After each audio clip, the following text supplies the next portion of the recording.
প্রাথমিকে ৯৩% শিক্ষক মেধার ভিত্তিতে নিয়োগ হবে বলে জানিয়েছেন প্রাথমিক ও গণশিক্ষা উপদেষ্টা অধ্যাপক ডাক্তার বিধান রঞ্জন রায় পোদ্দার।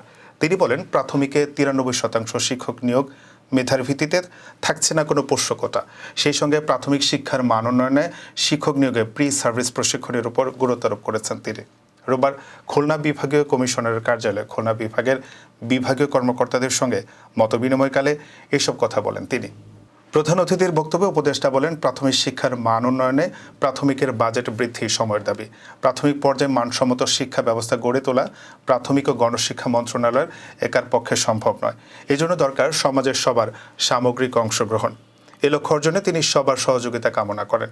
বিধান রঞ্জন পোদ্দার বলেন, আমাদের দেশে প্রাথমিকের ভৌত অবকাঠামো সুন্দর, কিছু এলাকায় সমস্যা আছে, সেগুলো সুন্দর করা হচ্ছে। ঢাকা সিটি কর্পোরেশনের ঢাকার পার্শ্ববর্তী এলাকায় দৃষ্টিনন্দন স্কুল নির্মাণ করা হচ্ছে। প্রাথমিক ও গণশিক্ষা উপদেষ্টা বলেন, আগামী ৫ বছরের মধ্যে দেশের সবগুলো প্রাথমিক স্কুলে মিড ডে মিল চালু করা হবে। এই সংক্রান্ত প্রকল্প একনেকে পাশের অপেক্ষায় আছে। প্রথম পর্যায়ে ১৫০টি উপজেলার সব স্কুলে এই মিড ডে মিল চালু হবে। কক্সবাজার ও বান্দরবান সহ দেশের কিছু স্কুলে মিড ডে মিল চালু আছে।